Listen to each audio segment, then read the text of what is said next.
It's All Access Nashville with Katie Couric. Hi, everyone. I'm Katie Couric, and as you can see, it's Girls' Night Out. Over the years, these incredible queens of country have torched and twanged, strummed and strutted their way into our lives. And topping the charts these days is Taylor Swift. She's packed a lot into her 22 years, as I found out when I headed to her stomping grounds in Nashville. Taylor keeps turning her life story into lyrics, and those lyrics into hits we just can't get out of our heads. We are never, ever, ever getting back together. Once you hear it, you can't forget it. Taylor Swift has done it again. Both her album Red and her chart-topping anthem, We Are Never Ever Getting Back Together, are already #1 in 32 countries. I joined her where her career really began, in Nashville at the Country Music Hall of Fame and Museum. It's where, at just 14, she signed her first record deal. Thank you for saying that. It's also where Taylor recently donated $4 million to fund a new education center. Thank you. It's her way to connect with country music's storied past while ensuring the next generation keeps it going strong. Are you ready? On display, dresses and items from Taylor's last tour speak now, the top-grossing country music tour of last year. All that glitters, all that burns, and even the flying balcony, all conjured up by the vivid imagination of Taylor Swift. That must be fun, though, coming up with these things that are really going to wow people. That'll make every song kind of an adventure, right? Going through these performances, it's like an athletic marathon, kind of. When I'm like down underneath the stage and it pops me up like a toaster and I'm like 6 feet in the air. Okay, made it through that. Did the banjo solo. Okay, on to this. Next blocking, change clothes. Okay, cool. Flying above the crowd. Awesome. Coming out of a bell. You just kind of get into a cycle of it. And it's fun. Do you ever worry, though, you're going to forget or screw up? All the Oh my time. gosh, there's so much to think about. I And by worry the about way, everything. you're singing and dancing too, right? Yes. And that's kind of the nature of a live performance. You know, things could go wrong. That's part of the excitement of being there. For Taylor, life itself is exciting. Taylor Swift! She's the reigning CMA Awards Entertainer of the Year and the proud owner of 6 Grammys. It's a crowning collection of prestigious acronyms from ACM, CMT, AMA, and of course, MTV.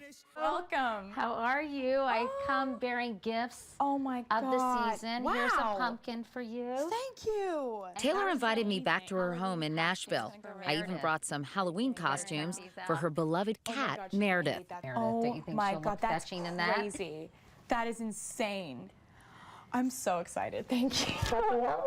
Thank you. You live by yourself. Do you ever get a little lonely? Not really. I do really well on my own. I like to watch TV, hang out with my cat, go hiking. It's fine. Yeah, and I bet it's nice because you're around people so much. It must be nice for you to spend some time just chilling. It's kind of nice. You're right. There's like sort of a committee everywhere. Hi. You need a committee to keep her business venture straight. In addition to her music career, she's taken on acting. Oh, we haven't seen that one. And turned her cover girl looks into a cover girl contract. Easy breezy, beautiful blast flipstick from CoverGirl. There's even a fragrance line. The beginning of something magical.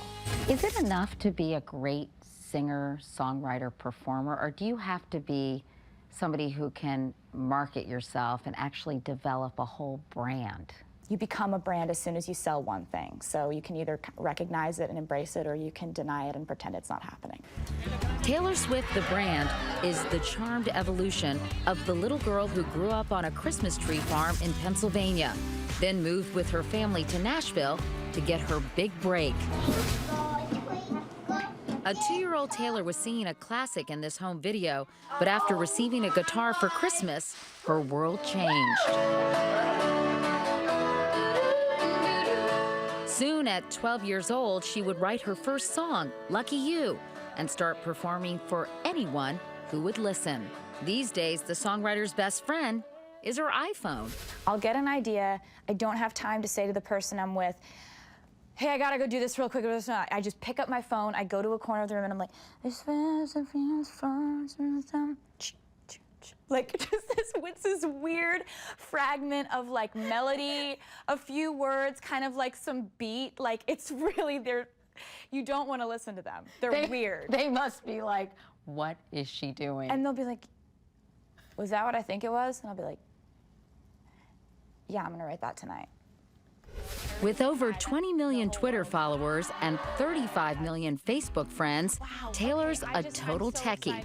So of course it makes perfect sense she'd announce her new album with a web chat. And you told your fans that when it comes to the emotions that you write about, you say they're all pretty much about the kind of tumultuous, insane, and crazy, intense, semi-toxic relationships that I've experienced in the last 2 years. To put it lightly. Yeah. Gee, that doesn't sound like a very fun 2 years, Miss Taylor Swift. Well, it starts out fun. There's always got to be like a little bit of glimmer of good for a relationship to go bad for you to miss it and for you to write about it. I'm really gonna miss you picking fights. And write about it she does. With each new hit comes the new guessing game. Is it John Mayer, Joe Jonas, Taylor Lautner, or Jake Gyllenhaal? Which famous Taylor X is the song really about? And is a scarf just a scarf? Or is it a clue connected to a scarf she wore while photographed with Jake Gyllenhaal? People sort of speculate, they imagine, they think they get clues. They kind of draw their own stories. You're wearing a scarf in a music video and everyone's like, gee, that scarf looks like the scarf she was wearing when she was photographed with Jake Gyllenhaal, perhaps. And, it's funny, right? For me, the one thing that I keep really close is the identity of who these songs are about. Is it sometimes hard to get people to come into your world? Because I don't know, if I hung out with you, I'd be a little afraid you were going to write a song about me. The only time that's been an issue is when I was like going through a really bad breakup with a guy and he's like, you better not write about this. And I'm like, oh, I won't.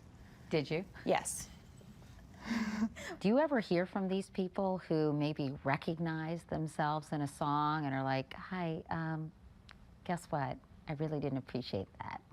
Well, they don't say it that gracefully or that with that kind of an eloquent tone.